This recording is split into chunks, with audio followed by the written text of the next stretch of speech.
This week on the Honey Darling Show, we know where the web fluid is. We do. We're going to web some Spider-Man spoilers all over you. Ew.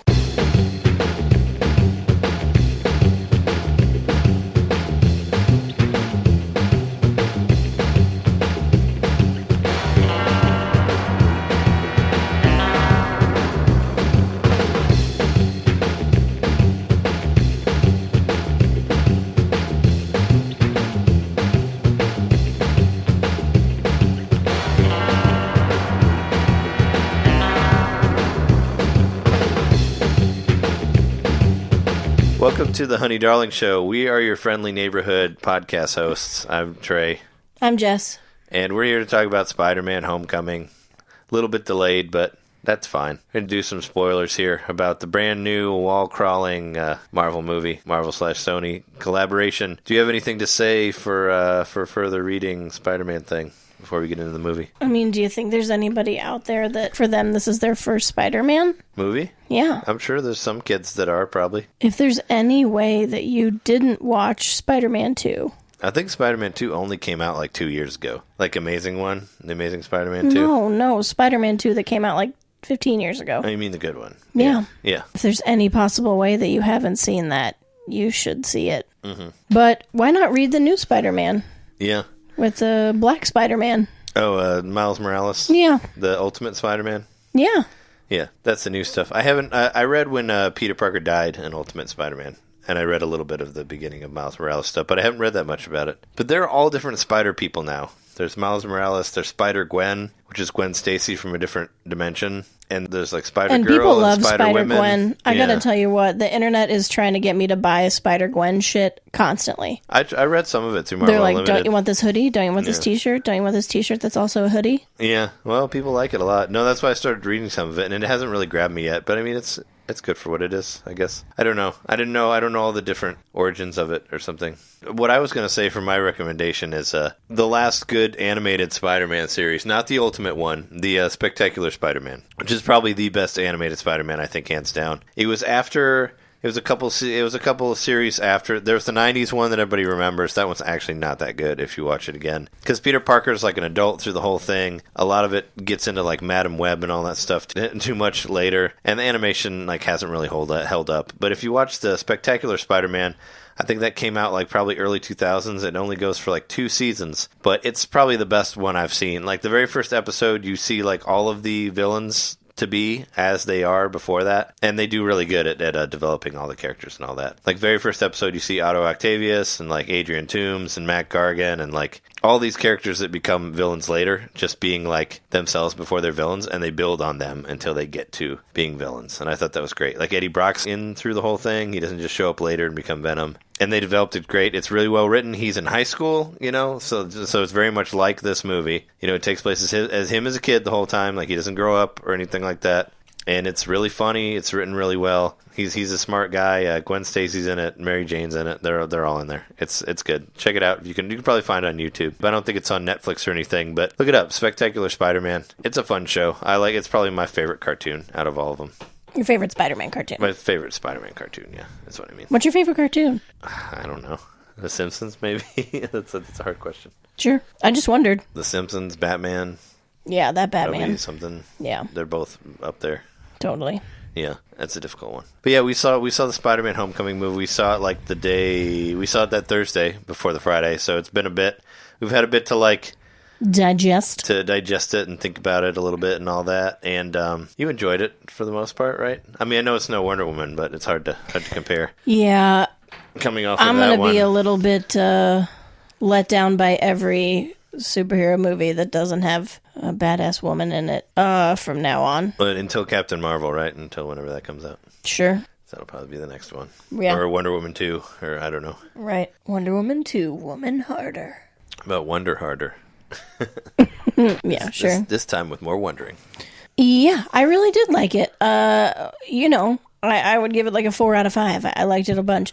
I thought it was kind of slow in the beginning. Yeah, you thought there were some parts that could have got cut, It kind of right? seemed draggy. I don't know what we could have cut. I mean, I thought they did a fine job. We need to establish him as like a kid, you know, to show us his friends, you know, his daily life, his mathletes, his... Yeah. What I liked, what they really captured about the character of Spider-Man is that he has to be a superhero, but he also has to be Peter Parker. So, like, they captured that really well, where he has to go use his powers to help people, but he also has to be on time for this debate team or whatever, even though he doesn't really, but he has this other shit he needs to do, and that's, like, what makes him such a compelling character, I think. I liked at the beginning, too, that they showed us his neighborhood Spider-Man-ish things, you know? Like, he found that guy that stole the bike, but he doesn't know who the bike belongs to. Yeah, and he found that guy who was trying to break into his own car, but it wasn't him, yeah. And, you know, he, like, gives somebody directions who's lost, like... And he has the cat out of the tree. Yeah. Did he do a balloon one? Because that'd be funny. Because that'd be referenced to... There was a Spider-Man 2 game for the GameCube and PlayStation 2 and all that stuff, where, like, it was the first, like, fully open-world Spider-Man game. It was the first game where you actually had to, like, connect your web to buildings and stuff like that. But one of the side missions is collecting lost balloons for kids. Oh. So it'd be kind of funny if they put that on there, because it was like you could do that for extra experience points or whatever. Would find kids' balloons in the sky and bring it down to them. That's pretty sweet. Yeah, so it'd be funny if it was somebody getting a balloon. But yeah, no, he does. Yeah, he like gives directions to an old lady, and he helps a cat out of a tree. It's cute. You know, it's him just doing his, because yeah, he is neighborhood Spider-Man. He's very like ground level. You know, and speaking of which, like the Vulture, which they don't really call him the Vulture, he's just Adrian Toomes, but he's very much like ground level too. Like at the beginning. You know, it's all about him getting fucked over, just as being like a looker. I liked his storyline a lot.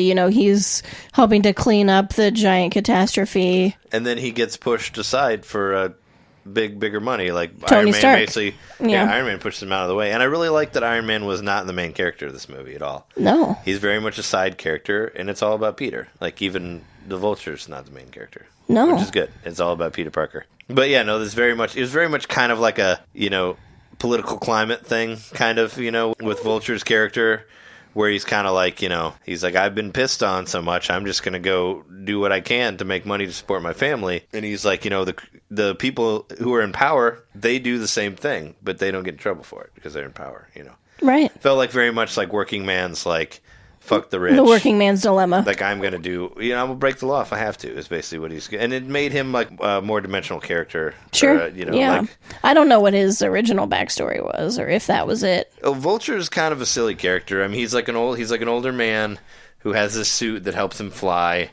You know, he has the furry neck, which you saw in the movie.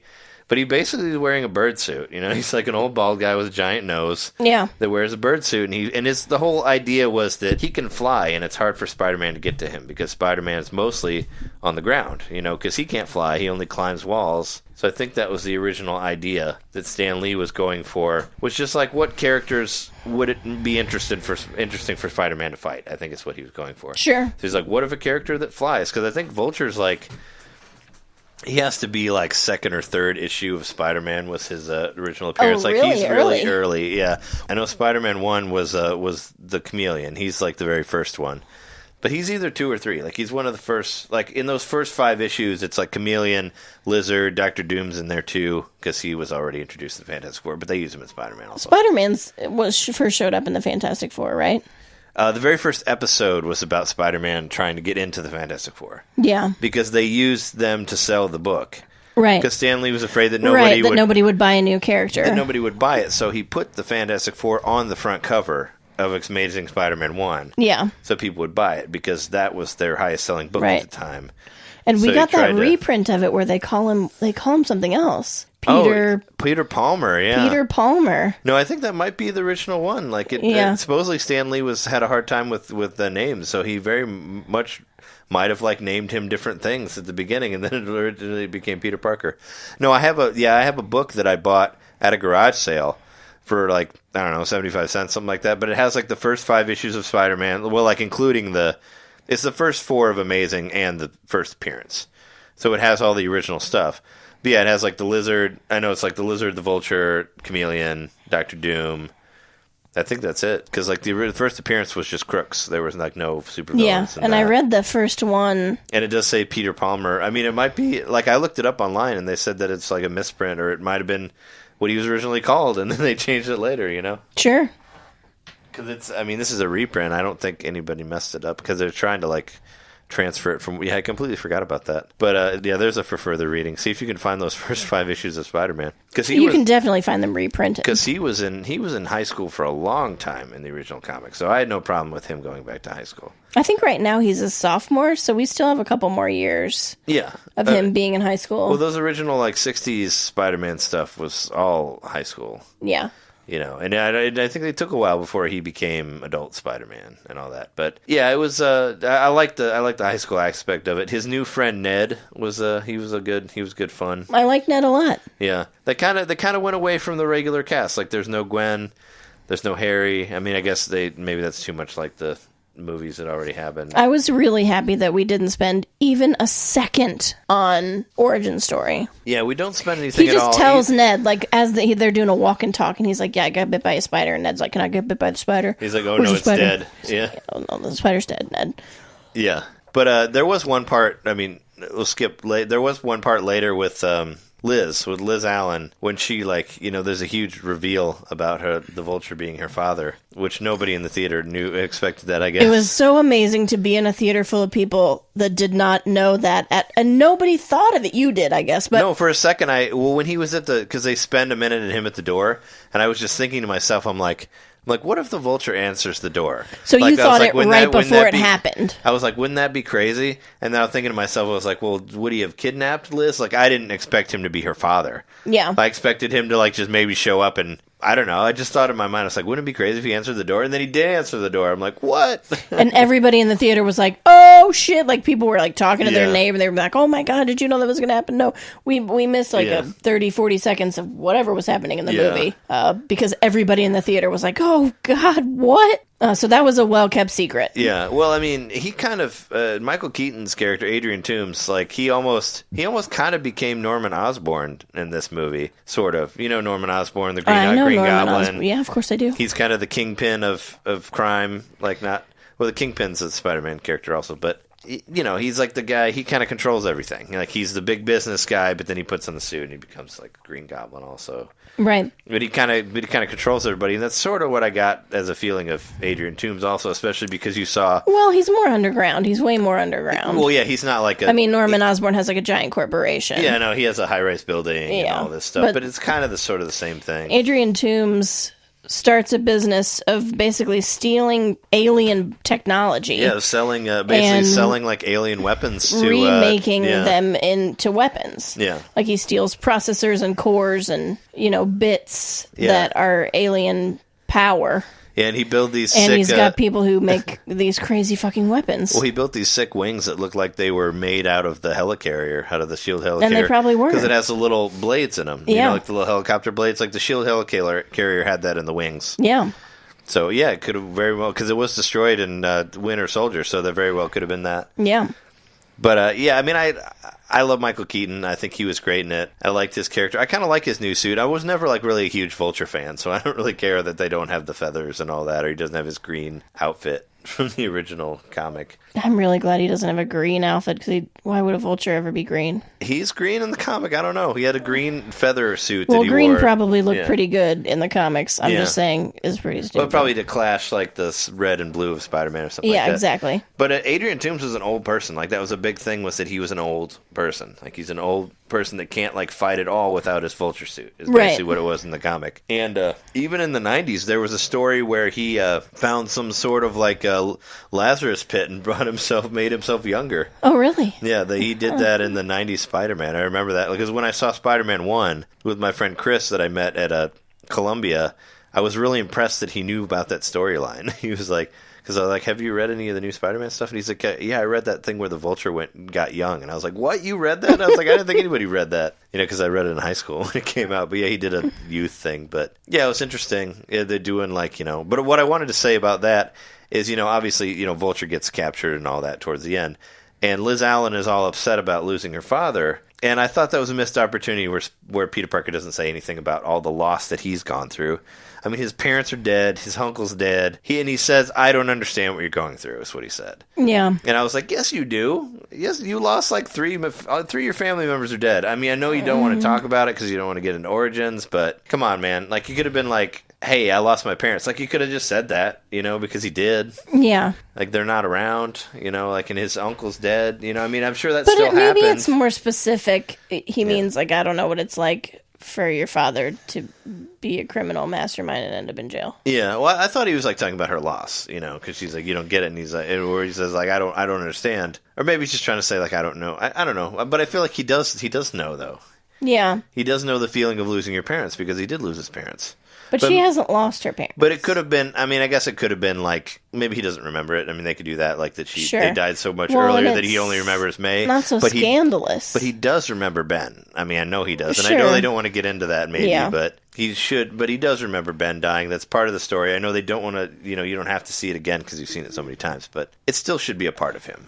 Right. But I like to, let me ask you this. What did you think of the suit? Of the Iron Man suit, because I kind of didn't really the Iron Man Spider-Man suit. Yeah. What didn't you like about it? I didn't like that it like talked to him and it was like a robot suit. Oh, eventually, that after they took the training wheels off. Well, I liked that it had a lot of protocols. Yeah.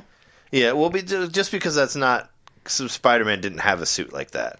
Spider-Man was supposed to be like working class. Well, he was poor. He came from a poor family from Queens, and he made his suit. Like he made his suit, he made his web shooters, he made it all himself because he didn't have any money. Because he's a kid. And I liked that they got rid of the suit like halfway through the movie, and that he beat the Vulture as himself, like in his own like hooded. Homemade sweatshirt shitty, suit. Like if they wouldn't have ended it like that, I would have been a little disappointed. But I liked that because, like they said, like it's who's behind the suit. It's not about the suit. Like that's what Iron Man says. But I liked his robot suit. Yeah, I liked him having someone to talk to. It was funny. They had a witty banter. Yeah, no, it was funny. It's just like not. I wanted, like Ned. I wanted a guy in the chair, and if I can't have Ned. No, that was cool. That Ned be the guy in the chair. Yeah. I want him to have somebody to talk to when he's standing on top of a gas station sign. You know what I mean? Well, he would have monologue. That's what that was in the comic. He would just monologue like any superhero would. Right. The thought bubbles. He just thoughts about... But maybe we're trying to get away from people talking out loud to themselves so much. No, I know. That's always considered poor writing as voiceover. That's what they tell you. Sure. That's what they tell you in screenwriting class. Yeah. It's that poor writing. Is if you don't... If you need to voice over everything, then you obviously can't like explain your story, right? Yeah, telling a good story. Yeah. Well... But there's inner monologue for like books, though. A lot of that's written from the main But it was a source of a lot of humor, too. Yeah. I thought it was really, he's got all these crazy weapons, that he doesn't want to use. Oh, yeah, no, that was funny when, like, he couldn't figure out what was the standard web shooter, and they were, like, all these different things. And he kept, falling down and...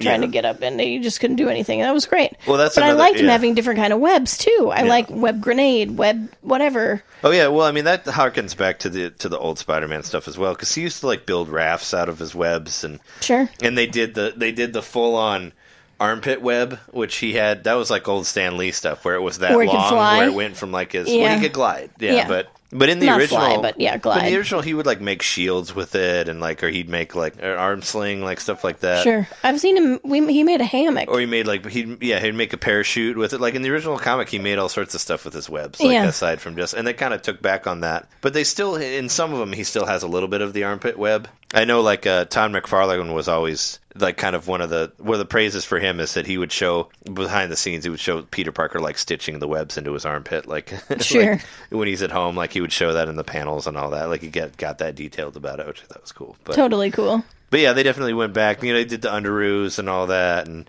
I liked the suit. It just was. I don't know. It was almost too like I was glad that they took it away and that he didn't win with it. You know? I wanted him to be because Spider-Man is all about like. Failing multiple times before he wins. Like that's that's what's so great about the character, and I think that's what people can relate to it so much is that Spider-Man is like he's supposed to be like a regular person. Every man. He has like a little bit heightened strength, but he's gonna fuck up over and over and over again until he gets it right. But he doesn't give up. That's the idea of it. Yeah, totally. He'll get the shit beat out of him. but he'll keep coming back. And right in the part when you found out that the lizard was Liz's father, and he gives him the thing. Vulture. Yeah, I said the lizard, yeah. The Vulture, when I found out the Vulture, Adrian Toomes was Liz's. So I guess it's Liz Allen Toomes, because that's supposed to be Liz Allen. She's a character from the comic. Sure. She was his love interest in that cartoon also that I talked about, the Spectacular Spider-Man. Yeah. Well, before Mary Jane and Gwen Stacy and all that. Before he figures out that they're the ones that he really likes. But yeah, when he was in the car with her, when he had that talk with Spider-Man, where he's like, let me give him the dad talk. And he's basically like, I'm going to fucking kill you, like, if you don't stop, Yeah. And he does that. You have two choices. But there's what I loved is there's, like, no hesitation at all there. No. From him. He just goes right back into it. He just puts on his fucking old Spider-Man suit and doesn't stop. He just keeps fighting him. He's never like, oh, maybe I shouldn't fight him. He, like, just jumps right back in, and that's... I do like that. That's the character of Spider-Man, and that's where they hit it right on the head. They hit the nail on the head there. I agree, totally. I like that he got to fuck up and not make it to Mathlete Academy. Yeah, he missed that. And then he got to save the day, even though they didn't know it. I love that one line with, they switched, like we were talking before, they made the cast very diverse. Like, they're all, Peter Parker's white still, but all of his friends aren't. Like, all the people in his group are all different races, and Flash is not white. But I like the part where he's, like, giving him shit about not coming to the Mathlete. Where he's like, what do you expect us to just, like, say, hey, welcome back, Peter Parker? And, like, the Martin Starr was like, hey, Mike, welcome back, Peter Parker. Yeah, that part was funny. That was one of my favorite lines. It was funny. Yeah, and he kept calling him Penis Parker and all that. Pretty hilarious. But it's cool that Flash Thompson was actually part of the... he's one of the smart kids, too. I guess he wasn't, like, super thick-headed bully. Right. Because he was, like, in the team. He was on the team, too. Yeah. Because everybody was on the debate team. I really team. did think we were going to meet Eddie Brock. We should have. Yeah, that was a missed opportunity. Eddie Brock really should have been in there. But from what I've heard so far... They said that Tom Hardy is going to play Eddie Brock, which is... Yeah. I don't know. There's different ways. So Eddie Brock's been done, like, many different ways. Like, I like the way they did it in the cartoon that I praised so much, the Spectacular Spider-Man, is that Spider-Man that Eddie Brock was a person that he worked with in... Because they kind of group everything together. Like, he works with Dr. Kurt Connors. Kurt Connors is Lizard. He works with him, like, as his assistant, as, like, a lab assistant, and Gwen works there as well. And Eddie Brock works with Dr. Kurt Connors as well, but he's older. He's out of high school. Yeah. Is how they did it on that. But they still have that relationship to where Eddie Brock gets fired because of Peter Parker, so he hates Peter Parker, and that comes into Venom later. Because that was the whole thing that was interesting about Venom, is that he doesn't want to kill anybody or anything like that. He just wants to kill Spider-Man. Right. Like, that's his thing. Like, he doesn't want to... Like, he wouldn't try to hurt, like, an innocent person, but he wants to fucking kill Spider-Man. Like, that was his thing. Like, he hates him because he felt that Peter Parker had destroyed his entire world. And he was on the verge of suicide before the suit attached to him. Right. So it's like the suit basically took all this, like, hatred that he had for the world and for Peter Parker and turned it into Venom. You know? So in order to do Venom right, you have to develop Eddie Brock as a character like that. Yeah. And he has to have a reason, he has to have a why to why he would kill Spider-Man. Absolutely. Or why he would want to go after Spider-Man. And you can't just kind of throw him in one movie and just expect there to be that deep relationship. You know, you need to have, like, this a built time of them together, like, to be like, this is why he, like, it's weird to me because it seems like they are doing that for so many other characters. They are giving you the why. I mean, they gave us the why of the Vulture. Yeah. And we're, probably not going to see him again. Yeah. Maybe we will, but we don't have to see him again. Yeah. No. So I don't know why they wouldn't develop the why, especially for a movie that's, like, coming out. Well, we did see Matt Gargan in there, who is the Scorpion. That character. Yeah. Who's a character that we haven't seen. Well, his name is Matt Gargan. I knew that from the comic, but he also has a tattoo of a scorpion on his neck. Sure. And that was the guy from Better Call Saul. He was in there, yeah. Which he seemed kind of small, but, I mean, it doesn't matter. Like, he puts a suit on to make him... Because Matt Gargan was kind of he felt like he was a person that was picked on or defeated by the system, so he wears the suit to make him bigger and all that. So it makes sense with it. But what's funny in the comic is J. Jonah Jameson helps him make the suit, like, to take Spider-Man out, because JJ hates Spider-Man and all that. Of course, yeah. But when he puts the suit on, he can't get out of it. Like, that's the idea, is he gets stuck in this scorpion suit. Oh, really? And I hope that that's kind of funny. Well, that's like the original story. And I hope that they do that in the new movie. It'd be funny. Because I was just playing... I've been doing these retro revival videos on YouTube for Nintendo Main, and just for video games in general. I actually talked about this episode as well on there, like saying, listen to our review of Spider-Man. But I play in the Nintendo 64 Spider-Man game, I play through the part where you fight the Scorpion, and he is talking about how he put on the suit and he can't take the suit off and all that. And they do the original storyline, the original Stan Lee storyline, and Stan Lee narrates that game also, which is really cool. Oh, that's pretty awesome. And I just reminded me of that, and I'm like, man, I hope they do that in the new movie where they do the whole thing where he tries to put this suit on to fight Spider-Man, but then he's stuck in it. He can't get out, so he kind of goes insane, and that's how he becomes his character, you know, the villain, because it's like stuck to his skin pretty much. That's kind of what happens to Rhino too. Yeah. But speaking of like side characters, we finally saw Shocker, my favorite C-list Spider-Man villain. Right. It was in there. The Shocker, who's got like an anti-gravity. They thought it was an anti-gravity gun or something. Oh yeah, well he killed. There's a part where Adrian Toomes kills this guy that I thought was the Shocker. Yeah. Because he had because the Shocker's like, he wears this like carpet on him at all times, so he doesn't like have static electricity or whatever. He's a hilarious character. You've seen him a lot in video games as like a side. They always add him in there because he'll never be his own main character. He's always like a side character because he's silly. Yeah. He's the Shocker. You know, he wears fucking carpet on his face and has it's like shocking hands. But yeah, there's a character who has those hands and he's wearing the carpet. And Adrian Toomes actually accidentally kills him with what he thought was a gravity gun. And it's some like, I don't know, it's some ultimate nullifier. Yeah, de-evaporating. I forget I was trying to think of what they call it in Mystery Men. I don't know, the fraculator or something like that. Yeah, definitely fracked him right up. But then it becomes a different guy, and he's actually the Shocker. But yeah, he had these punching gauntlets that help him knock Spider-Man down. MJ is also in this movie. It's revealed at the end. Yeah, what do you think? I don't know, because there was an interview with Kevin Feige saying that it's just like another MJ. I think he's just playing, and then maybe she is MJ. I don't know. I didn't feel like they liked each other at all. I liked her a lot, though. Zendaya? Yeah, I thought she was really cool. I liked that she didn't give a fuck. Like, yeah, exactly. She was her own fucking human. Yeah, she was very much like, I don't like you, or maybe I do.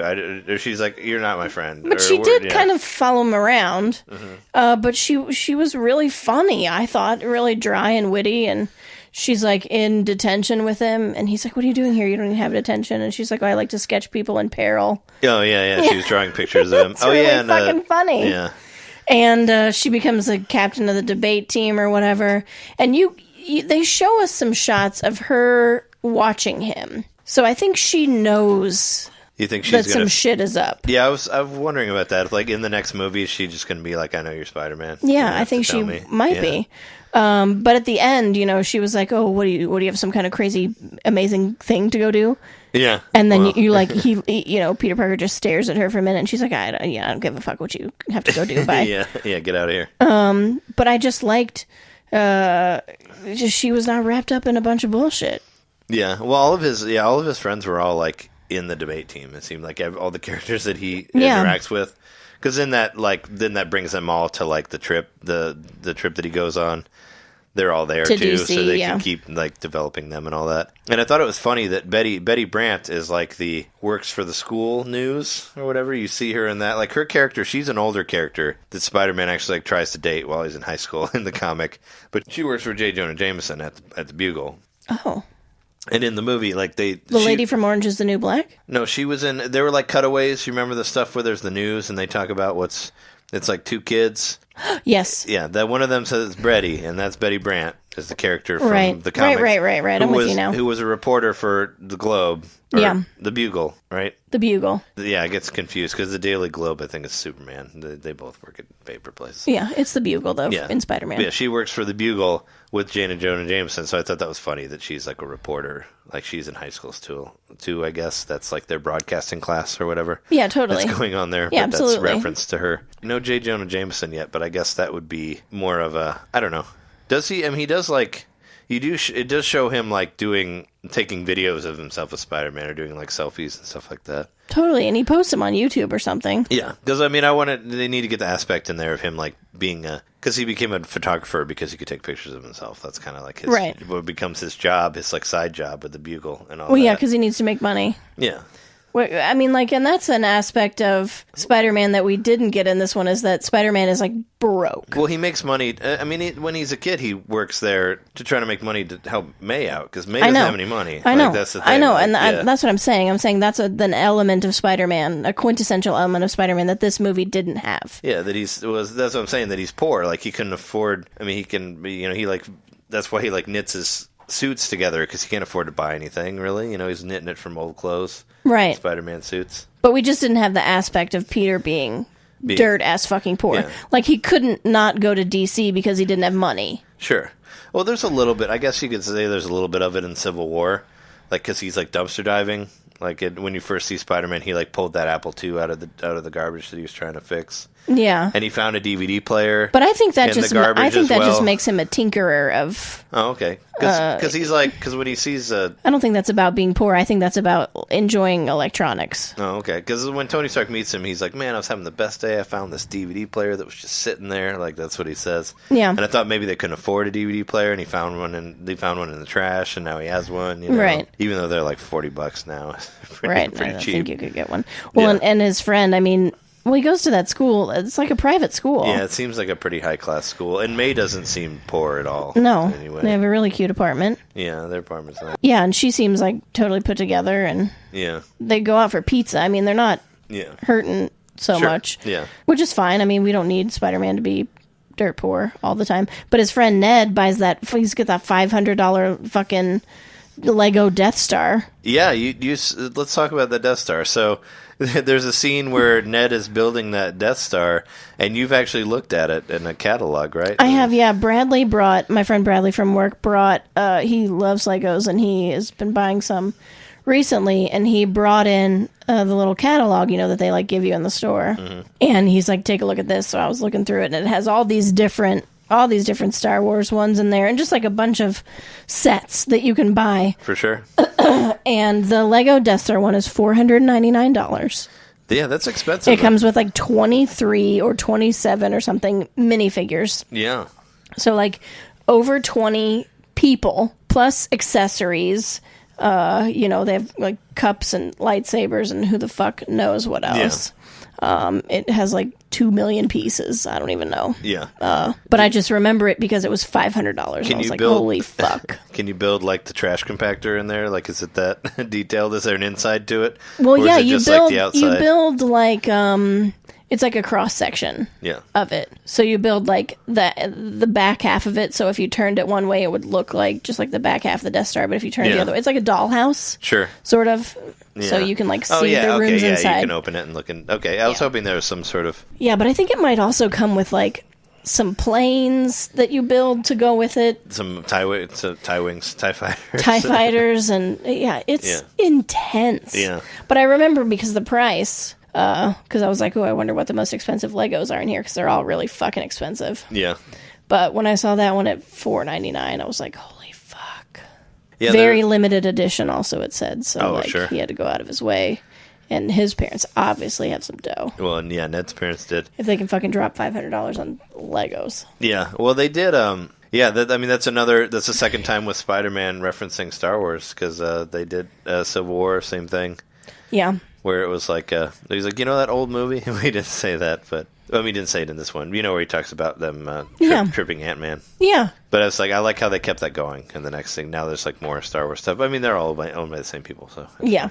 But it is cute that he makes a Star Wars reference. But they do finish the Death Star like towards the end of the movie. They do, and that is a whole thing. Yeah, yeah. So it's huge. It's like 2 feet tall. Because when he finds out that he's Spider-Man, he drops the Death Star, and it kind of just falls all over the place. Yeah. Now I've heard people talking about like maybe that Spider-Man doesn't have his spider sense anymore, or that he didn't have it in that movie because they don't really talk about it, and like. The part where he like walks into the room and Ned's sitting in there, I think his spider sense probably would have told him that he's already there. Yeah. Or like when he gets home and at the end of the movie, like one of the greatest endings where Aunt May sees him and she's like, "What the fuck?" And then it like cuts like right in the middle of fuck. That was awesome.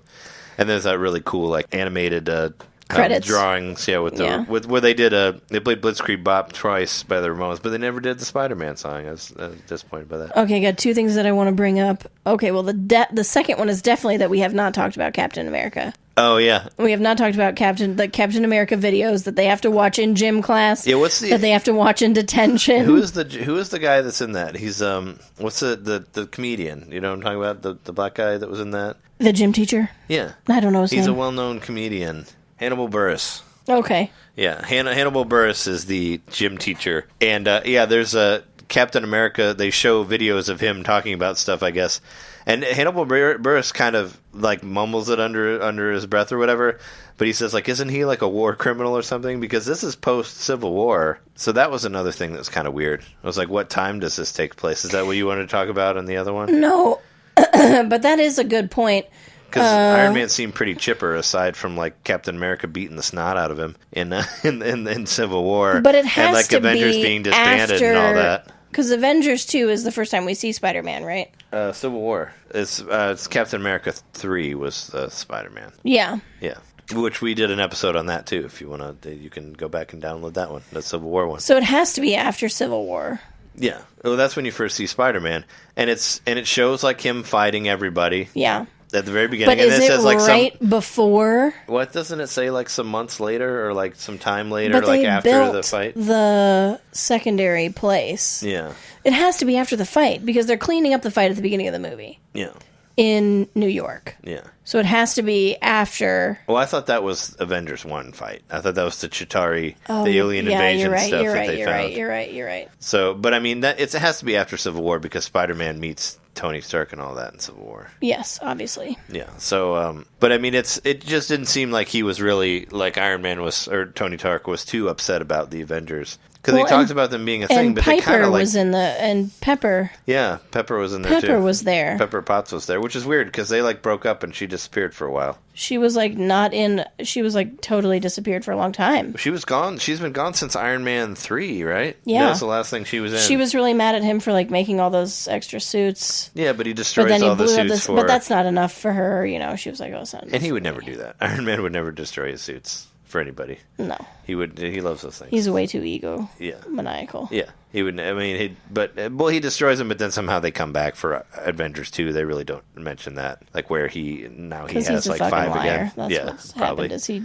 destroyed those suits, but they were prototypes. He had backups already built. Well, yeah, he's a scuzzbag. That's like where his character came from. Stan Lee was like, can I make a jerk like into a hero? It's like basically what he was trying to do. And he's an alcoholic too in the comics, right? Yeah, he's a womanizer alcoholic. It's like he wanted to see if he could make like one of the worst people into like a honorable hero. Right. Like where they're like this piece of shit and then they become something else and now they're great. Like it's just right. His own like trying to figure out a different he character. He wanted to see if he could. Yeah, he wanted to see if he could make a shitty character or a shitty person likable, or like make them into a hero. It's like what he was going for that story. But you saw her for a second, and they do this whole thing which is kind of reminiscent of the actual Civil War comic, where he like offers Spider-Man this new suit, and there's like the press there. They're like want to see him become a new Avenger. In the Civil War comic, like they do, it kind of reminded me of that. Like Spider-Man comes out in front of a crowd and he takes his mask off. And he shows that he's Peter Parker, and he's like, I'm working for Tony Stark. I support the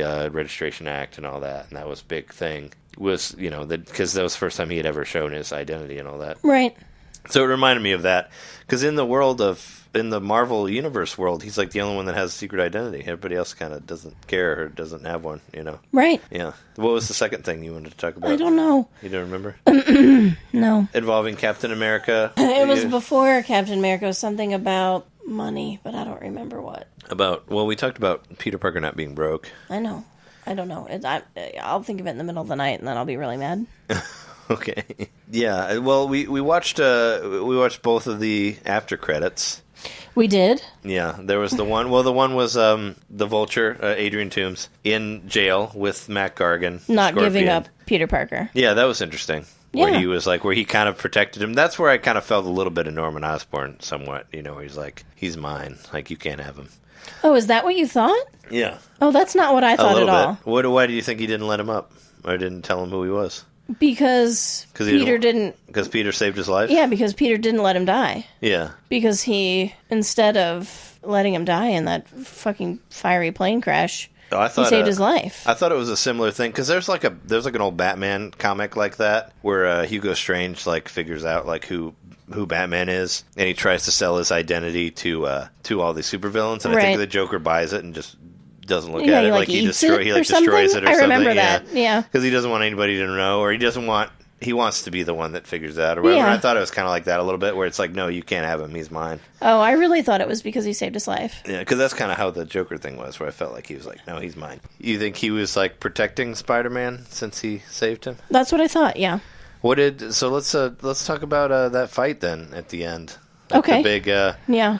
So he decides that he's gonna like hijack that plane that's full of all of Iron Man's toys. Yeah, and Happy, we forgot that like Peter Parker was like trying to call Happy about different things. Like he keeps trying to get a hold of Iron Man, and Happy, the director, the Swingers guy, Favreau, Jonathan. Yeah, Jon Favreau, right? Yeah, he directed that's the his first name. one. Yeah, he directed Zathura. Yeah, he's trying to get a hold of him through the whole thing, and they kind of just like play him off, like, oh, dumb kid, because they're like, oh, we'll call you later, and then they show all the months go by and nobody calls him. But yeah, he ends up, he's moving all this stuff to upstate New York, right? To the new Avengers facility. The new Avengers place, and his plane ends up getting hijacked by Which, don't we see that new Vulture. Avengers facility at the end of... I don't know which one it is, and then Stan Lee delivers a FedEx envelope. Oh, yeah, maybe. That's like, I'm capped here. Just wanted to let you know that I'm going to fight the whatever. Tony Stank? Yeah. Yeah. Tony Stank, yeah. Yeah. So whatever fucking movie that is, aren't they in that new building? Yeah, no, that was Civil War. That was the end of Civil War. Okay, so... When he delivers the letter to Tony Stank. Because he's trying to rehabilitate Rhodey. Right. Yeah, because he's after he got shot by Vision and all that. He's trying to help, he's trying to help him walk, and then he gets the thing, and he says Tony Stank, and he's like, well, I'm going to call you that from now on. Yeah. Yeah. No, so yeah, that could be where they're at there. Okay. So yeah, so then Iron Man would already be there, right. And then they're moving the rest of his shit there. So that makes sense. I could see that being what it is. But yeah, the Vulture ends up hijacking this plane, and they have this crazy fight, and they kind of end up in some like island. Coney Island. Yeah, but it was like some island like around there in that area, like by the Statue of Liberty, whatever, probably in New York. Coney Island. Yeah. Coney Island's where the theme park is. The amusement park. Yeah, the Cyclone. Yeah. Right? Oh yeah, it even said the Cyclone there. Yeah, it did. Yeah.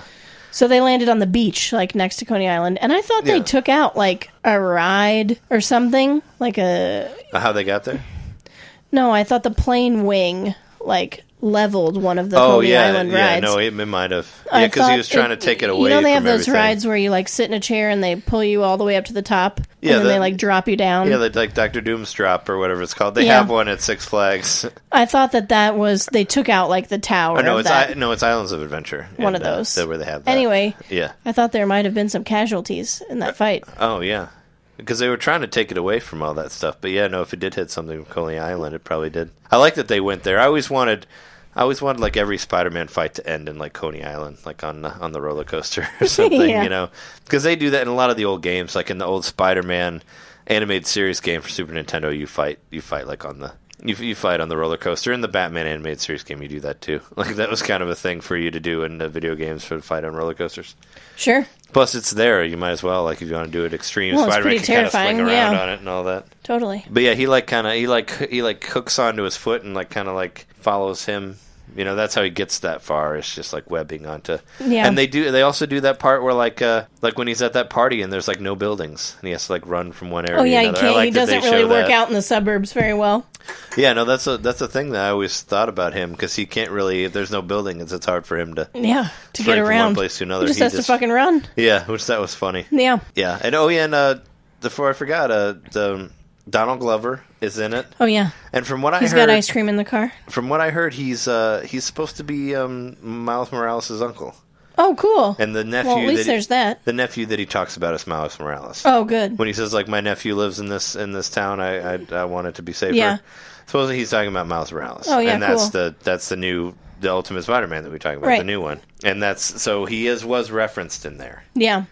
But I kind of hoped for a better role for him. I didn't like him just being a crook. Yeah, I didn't Donald either. Glover. Yeah. I mean, I know you can't. He's too old to make him Spider-Man. I mean, he tried out to be Spider-Man in the Andrew Garfield time, which I don't know why they didn't. Yeah, they really should have. Because Miles Morales was inspired by the whole like campaign to get Donald Glover as Spider-Man. That's how totally. it happened. Well, the creator, Brian Michael Bendis. Oh, sure, Bendis. The writer, Brian Michael Bendis, he said that he was inspired. Well, he said he was originally inspired by it by seeing Troy from Community wear his Spider-Man underoos at the beginning of the second season. Yeah. Because he wakes up in his Spider-Man underwear and he's like, I'll dress as Spider-Man. He's like, oh, that's cool. I should make that happen. And then he killed Peter Parker, and now there's Miles Morales. That's what he says. And apparently there was a whole campaign about getting Donald Glover cast as Spider-Man during this before the Amazing Spider-Man ones when they were doing the I'm sure I signed whatever petition it was. Yeah. So that was the thing. So that supposedly that's what started him doing that. I mean, Brian Michael Bendis says that it's from seeing him on Community dressed like that was why he did it. But that's pretty I'm sure it was a little bit with the other one. But yeah, it's so he was in there for a minute. They kind of referenced him, and there was they showed him trying to buy weapons and all that stuff from Adrian Toomes. But I really enjoyed the movie. I can't wait to see more Spider-Man stuff. I liked it very much. Yeah, it was a lot of fun. And it was funny, which I think Spider-Man really should be. And like I said, even though I didn't like to be the suit being as sentient as it was. Even though there were some funny parts with him talking to Karen, as he referred to her as, which I thought was kind of funny. Yeah, it's like Nintendo Karen. It's not. But, yeah. He ends up sharing his whole life story with her, and you think he's been stuck in that warehouse for because he gets stuck nights. He gets stuck in the warehouse, and it's 35 minutes. Yeah, she's like, 38 minutes, and he's like, oh god. Yeah, yeah, that was funny. No, there was a lot of good downtime, and that one really good part that showed Spider-Man's humanity was when he gets crushed by that ceiling. Yeah, when the vulture is taking out all the beams. He's like, oh, you can't hit me. He's like, I'm not trying to hit you. He takes all the beams and the ceiling falls on him. And there's a good 10 minutes of him just under the rubble, just being just trying to move. And calling for help. And that was great because it just showed him. Nobody's going to come to him. It's just being him. It's showing his humanity. how him struggling that he's not going to be able to move for a while. Right. And because they went so slow with that part, it just kind of brought you to see just the shit he was going through. Sure. Yeah. So I like that part too. Yeah, I really did overall very much like it. For sure. Is there anything else you want to talk about? Is there something that you forgot or that, I feel like we covered it pretty well. No, I think we did a good job. I'm sure that I did have something that I wanted to say, but man, I'm just not going to remember it. That last after credits, we didn't talk about that, but that was kind of like a fuck you sort of thing. Oh, yeah. Captain came back. Where he's like, patience. Yeah. Let's talk about patience. Because he had all those videos that they had to watch for detention or push-ups. Which is funny. Yeah, hygiene. They had to do that for everything. Yeah. That was an unexpected cameo, was his Cap doing and they were really stuff. Funny videos. But then he was like, oh, yeah, got to talk about patience. Sometimes you wait a long time for something and then it doesn't really pay off. Yeah, it's gotten to the point that now we're just messing with people on some of the post-credit stuff. Yeah. And that one was for sure. Yeah. Yeah. I was hoping that... it brought me closer. Talking about that brought me closer to thinking about what I wanted to say. When we revealed something. We learned something. What did we learn? You keep talking. Oh, he was just like, is that enough? It shows him looking off camera, and he's like, is that enough that we did? When the first post credits thing, I was kind of, when they were talking about Spider-Man and all that, I was expecting, just because I knew there's a Venom movie on the rise or something, I was expecting them to be like, oh hey, we found this weird goo somewhere, they were going to move that in there and kind of push that. There was also a girl that you saw in a lot of the background stuff in high school with white hair. With all white hair. Did you see her? Yeah, you told me about her. I thought that she was Felicia Hardy, the Black Cat. I was hoping that maybe they would develop her because I heard talk of her possibly getting a spin-off movie too, that character. Sure. And I was like, she could have at least just showed up and been like, hi, I'm Felicia or something like that. And then I would have been like, oh, there she is. Right. But it looked like her. She had white hair. Maybe they had a deleted scene where she talked. I think it would have been a lot funnier if she was leaving school and somebody said, bye, Felicia. Oh, yeah. They could have done that, yeah. But, I saw she looked like a candidate for Black Cat, so I was like, But, yeah, she didn't say anything. I'm sure there's a deleted scene with it in there. Did that help you at all? No. Oh, okay. It's fine. You come up with it later. Yeah, maybe. Totally. Well, I think we can call it then, right? Yeah. That's been our review of Spider-Man. We enjoyed it very much. Check out our other podcasts. We've actually talked about superhero stuff a lot in the past. We have a Civil War episode, and we have an Age of Apocalypse episode as well. Just look through your podcast machine that you're using, and look for the Honey Darling Show. Check out the feed. You can see. I don't remember what episode the Civil War one was, but you just look through there. You'll find it. You'll probably see some other stuff that you like, and download it and rate us if you like hearing our voices and all that, and you enjoy what we're talking about. And you can email us also at honeydarlingshow@gmail.com. And thanks for listening. We'll see you next time. Don't leave your ice cream in the car. No. Spider-Man does whatever a spider can. Spins a web any size, catches thieves just like flies. Look out, here comes the Spider-Man. Is he strong? Listen, bud. He's got radioactive blood. Can he swing from a thread? Take a look overhead. Hey there goes a Spider-Man. In the chill of night, at the scene of a crime, like a streak of light, he arrives just in time. Spider-Man, Spider-Man, friendly neighborhood Spider-Man. Wealth and fame, he's ignored. Action is his reward to him. Life is a great big hang-up. Wherever there's a hang-up, you'll find a Spider-Man. Look out! Here comes the Spider-Man.